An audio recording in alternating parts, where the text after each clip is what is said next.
de explicación de las realidades contextuales distintas. Tenemos cierto tiempo para iniciar el debate. Pues cuando ustedes quieran podemos empezar. Yo mientras tengo esto que hacemos siempre los moderadores, ¿no? Pero en realidad tengo alguna pregunta, alguna duda. Felipe, ¿has sacado un scatterplot, una correlación de estas entre los procesos que recibe la gente y los resultados que tiene? Y te has curado en salud. Has dicho, esto no son relaciones causales, ¿no? Pero, digamos, cuando ves una buena relación de estas entre resultados clínicos y el número de cosas que le haces a la gente, puedes pensar o que lo que haces tiene muy buenos resultados, o también puedes pensar la inversa, que solo haces cosas a la gente que estaba bien controlada. ¿De acuerdo? Es la misma lectura tomada al derecho y al revés, ¿no? Si los que tienen hemoglobina glucosilada es a los que les hacemos determinadas pruebas, o a los que les hacemos determinadas pruebas son los que controlan la hemoglobina glucosilada. No es exactamente lo mismo. Pero en realidad en un contexto, y gasto la palabra de Quique, en el que existe una fuerte presión por cumplir indicadores que a veces son más o menos insensatos, siempre puedes llegar a esta idea de que es más fácil, a ver cómo explico yo esto. Si concentramos la actividad preventiva en personas que están en los límites del mal control, 141 en presión arterial es fácil pasarlo a 139, de 7,1 de hemoglobina glucosilada es fácil bajarlo a 6,9. Tenemos muy buenos resultados que se asocian a las cosas que hacemos. Sin embargo, una cosa que tiene mayores beneficios, como bajar a alguien de 190 a 160, seguiría estando por fuera del buen control de estas gráficas o de estas normas que estás utilizando como indicadores. Y mi pregunta es la primera, un poco por ahí, ¿no? Es decir, cuando estamos gastando este tipo de criterios, normas, que detrás van asociados a incentivos, pueden ser económicos, pueden no serlo, pueden ser muchas cosas, ¿no? O pueden ser simplemente salir en la foto, puede ser que el gerente o no sé cuántos salga en la foto, ¿no? No corremos el riesgo de estar confundiendo lo que va delante y lo que va después, de estar diciendo que los pacientes van mejorando cuando hacemos cosas, cuando exactamente está pasando lo contrario. Solo les estamos haciendo cosas a los pacientes que están bien, exagerando la pregunta, ¿eh? Hombre, bueno, está claro. Creo que de alguna manera también lo he apuntado, ¿no?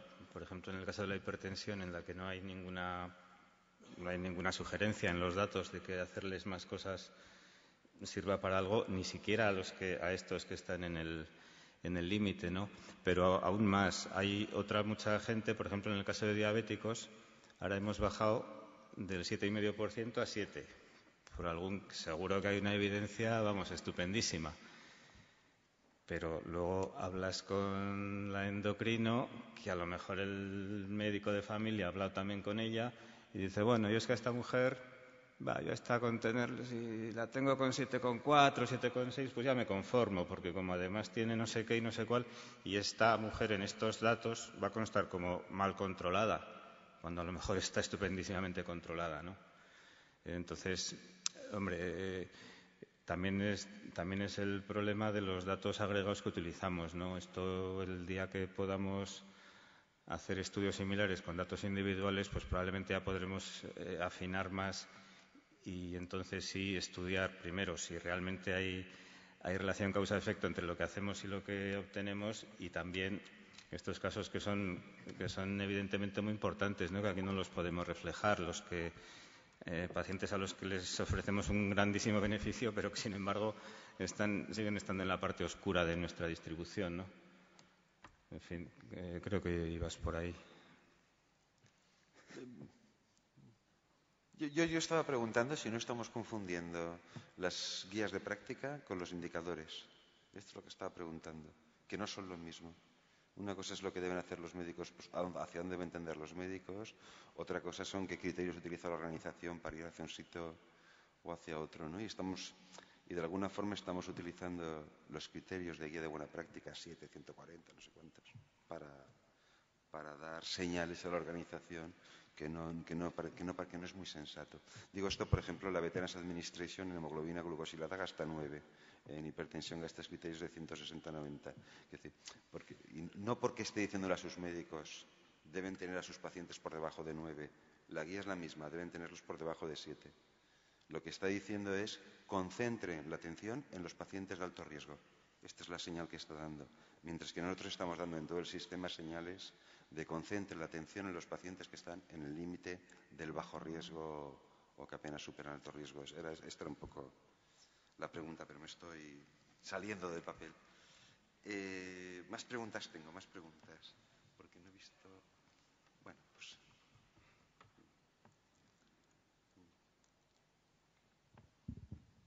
Egunon, gracias a vosotros por las presentaciones.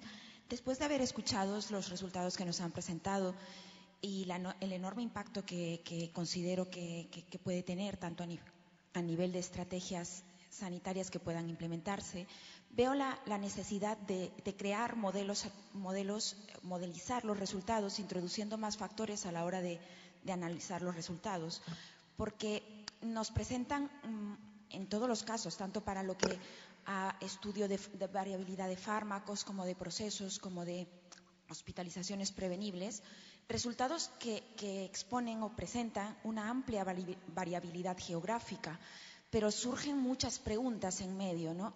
La variabilidad geográfica a lo mejor podría estarse debiendo a que en algunos casos aún existen o coexisten médicos MIR, médicos no MIR, que se me ocurre pudiera ser una variable más a introducir en el modelo. A lo mejor la atención sanitaria, que al tratarse de pacientes crónicos, pues también lleva de la mano la participación del personal de enfermería.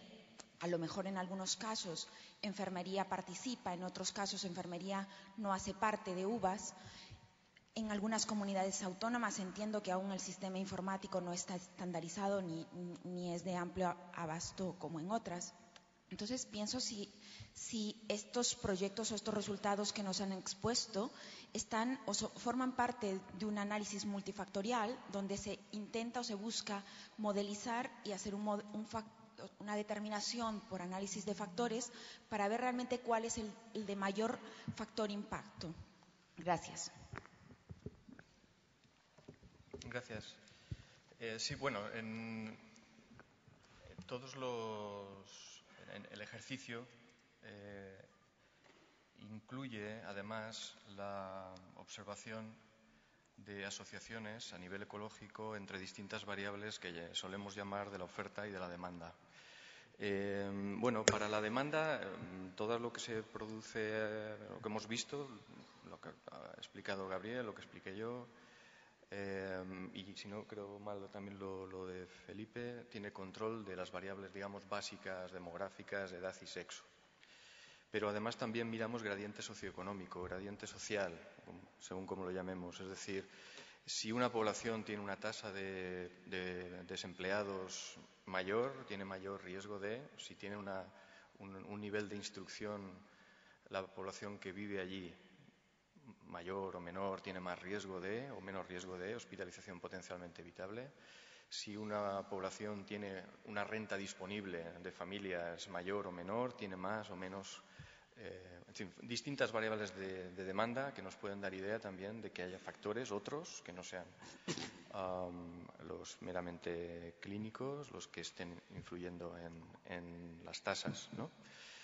En la oferta, y particularmente en este trabajo sobre hospitalizaciones potencialmente evitables, hemos mirado varios factores. Por ejemplo, el número de visitas que hace la enfermería o el número de visitas que hace los médicos de atención primaria, el número de ellos, los que hay. Es decir, sobre la información disponible, algunas de estas variables se han mirado.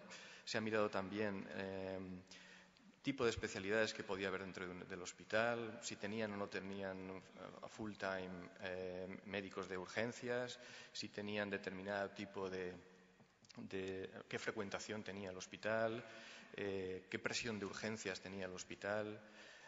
variables más, digamos, de la zona hospitalaria, ¿no? Y luego variables del conjunto, que venía a ser estas variables en las que lo que se mira es cómo se ha ido construyendo el sistema sanitario en cada área.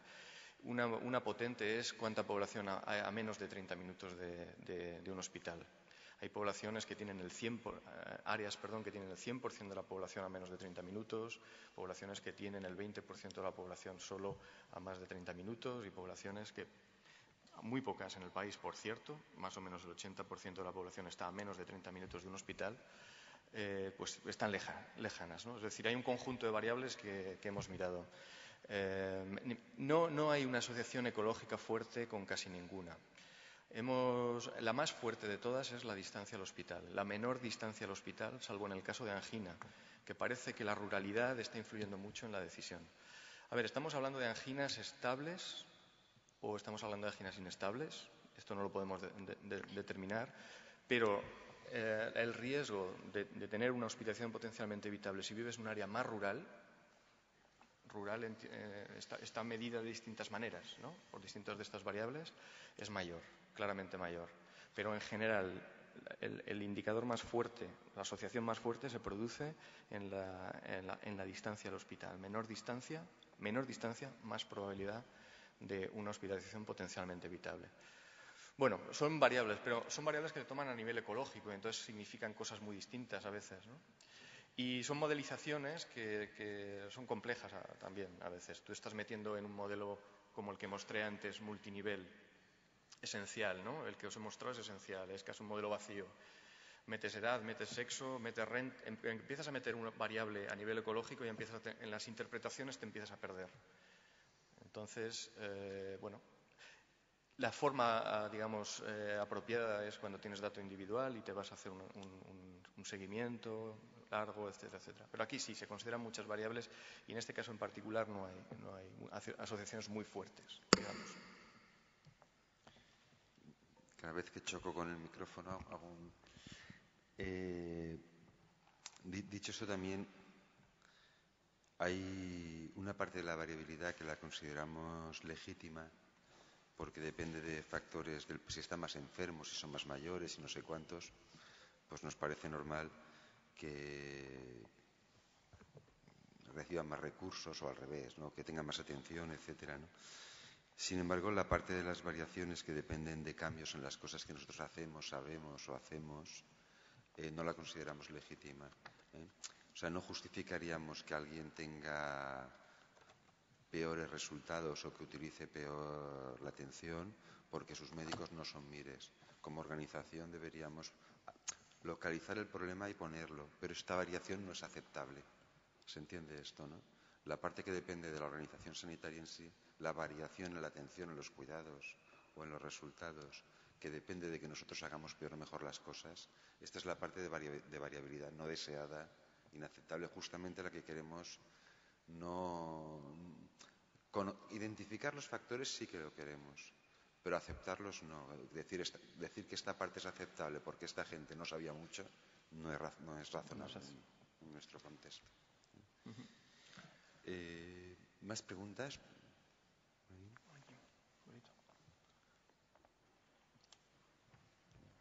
¿Dónde?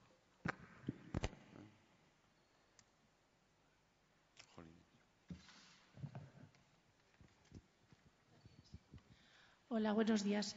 Mi opinión es en la línea de que lo ha puntualizado ahora el último compañero de la mesa que ha intervenido. Pienso que más que crear nebulosa cuando se desglosan por otros condicionantes, creo que aportan caminos para saber dónde intervenir. Porque estoy más de acuerdo en que podemos intentar mejorar, pero no sabemos qué hacer para mejorar realmente, porque no es una mejora cuantitativa, puesto que es que ya no tenemos tiempo. Tendríamos que seleccionar, por un lado, ser muy eficientes en la gestión de nuestro tiempo y, por otro lado, no estar tratando, como dice el moderador, a las mismas personas que vienen. Yo he echado en falta un desglose por clase social y con una visión de género, porque hay muchísimos estudios. El análisis de clase social ya tiene mucha más historia, por lo menos tiene 2 siglos, pero el análisis de género también está contemplado en la teoría, pero creo que nosotras y nosotros como profesionales de la salud no lo tenemos todo en cuenta como debiéramos. Las mujeres viven más que los hombres, pero viven peor. También viven más solas, también tienen menor nivel de renta. Son cuidadoras, incluso las que estamos aquí, seguro que combinamos nuestra profesión con cuidar a más gente como media que los compañeros que están aquí hombres. Es decir, que hay que incluir ese análisis de género tanto en la hospitalización como en la revisión de la medicación, en todo. A mí me parece que es relevante resaltar esos análisis que son cualitativos y que pueden darnos líneas de mejora en nuestra práctica. Sí, bueno, no lo hemos señalado. De hecho, tiendes a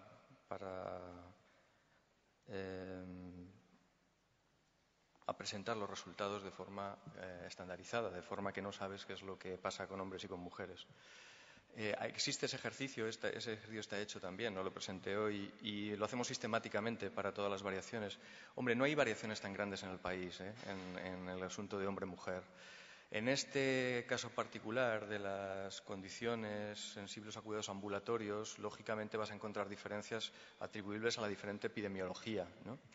En aquellas en las que la epidemiología sea relativamente parecida, el exceso hombre-mujer o mujer-hombre en las hospitalizaciones potencialmente evitables no es demasiado marcado en el país.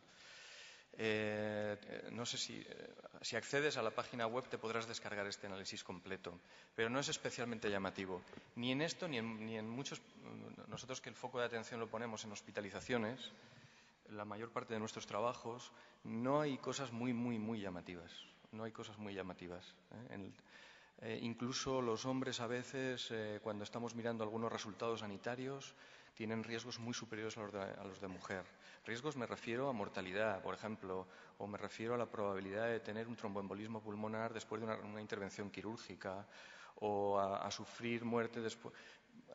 Digamos, hay algunos casos en los que sí, efectivamente, la condición mujer es de riesgo y algunos casos en los que la condición hombre es de riesgo.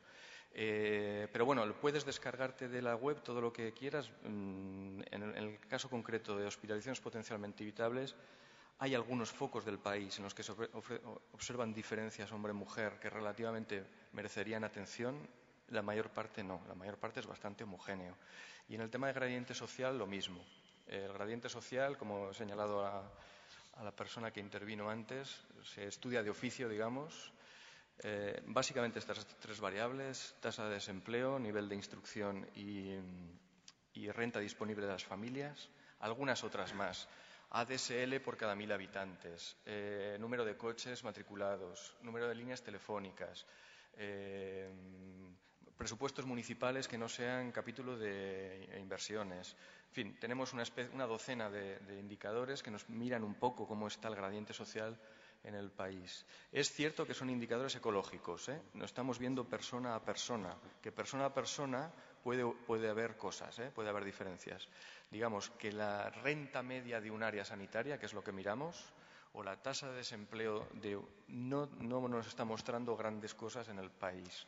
En el caso concreto de hospitalizaciones potencialmente evitables, creo recordar que la que más marcadamente tiene una mayor tasa de hospitalizaciones potencialmente evitables cuando estamos mirando las áreas más pobres del país, medidas en términos de renta per cápita, es angina, hospitalizaciones por angina no primaria sin procedimiento.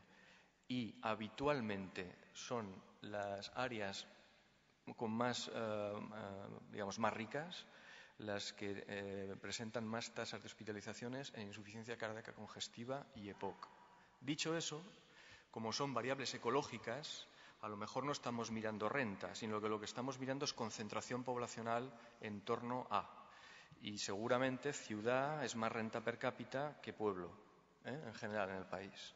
Entonces, no sé si hablar de ciudad o pueblo o de renta alta, renta baja, cuando miro ecológicamente las variables. Sí, en todo caso, todos los estudios del Grupo Atlas llevan un análisis por tramos de edad en los que se estudian específicamente a las personas mayores de 65 o de 79 años, según lo que toque. Llevan un análisis por género, que últimamente estamos gastando modelos bayesianos muy sofisticados que en realidad miran los patrones comunes y discrepantes de cómo se tratan hombres y mujeres en los diferentes sitios, y llevan un análisis socioeconómico que se hace lo que se puede con los datos que hay a nivel socioeconómico. Y es importante conocer esto que llamamos la falacia ecológica.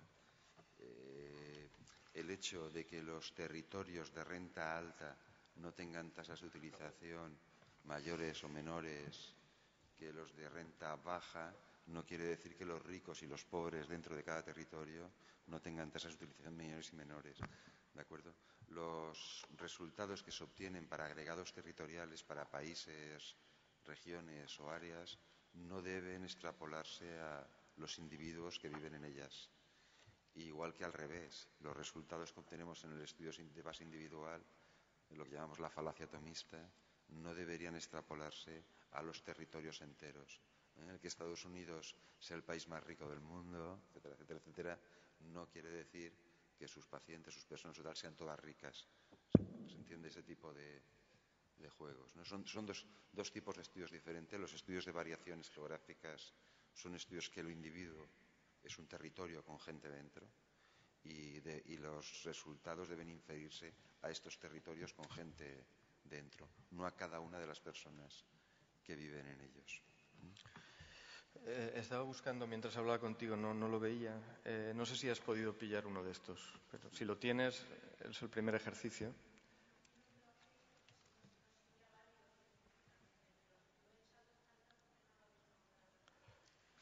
No es que no sea válido científicamente, depende del foco que tú quieres poner, ¿no?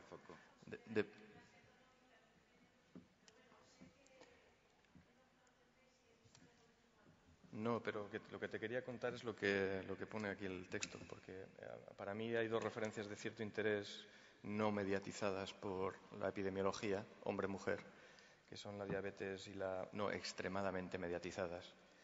Y la deshidratación, y ahí estoy viendo, las cifras no las tenía en la cabeza, que la varianza compartida por las dos, es decir, que varían de forma constante, es superior al 80%, es decir, que te quedan restos en los que te encuentras áreas, pero te quedan restos. Gabriel, gracias. Pregunto yo ahora, cuando has sacado en los trabajos de variaciones en medicamentos, cuando las tasas son altas, también en los que ha sacado Felipe, hay un problema, digamos, que cuando uno llega a tener al 25, al 30, al 40% de la población tratada en basal y miras los territorios, en realidad es muy difícil pasar del doble. Se entiende, cuando el 50% de los pacientes con mayores de no sé cuántos toman estatinas, en realidad ningún territorio puede tener el 110% de los pacientes. O sea, a medida que las tasas son más elevadas, la variación se va limitando. En vuestro caso también, ¿no?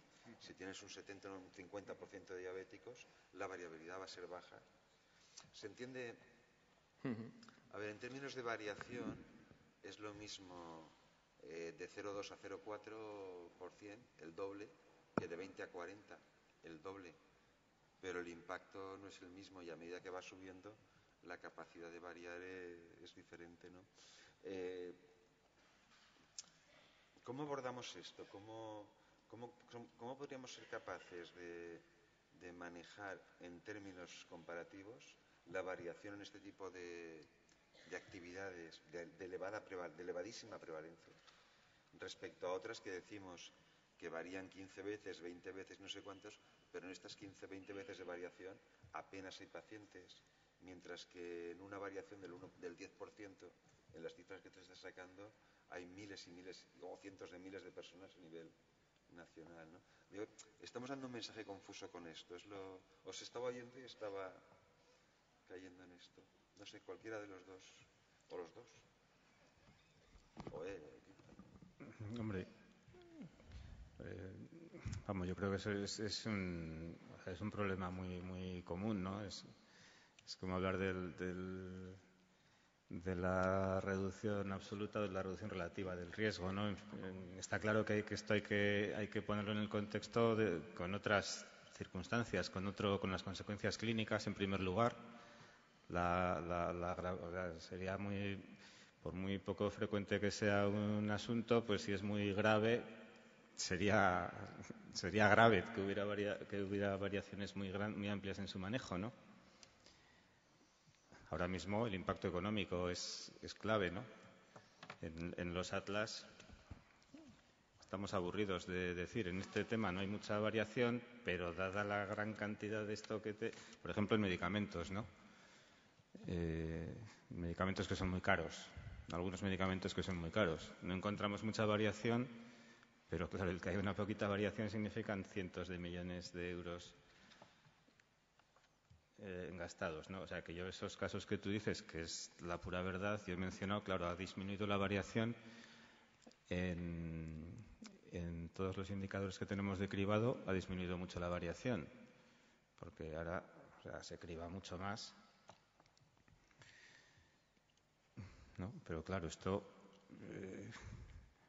en sí mismo no quiere decir mucho, entiendo. Y esto es otro fenómeno, cuando se reduce la variación y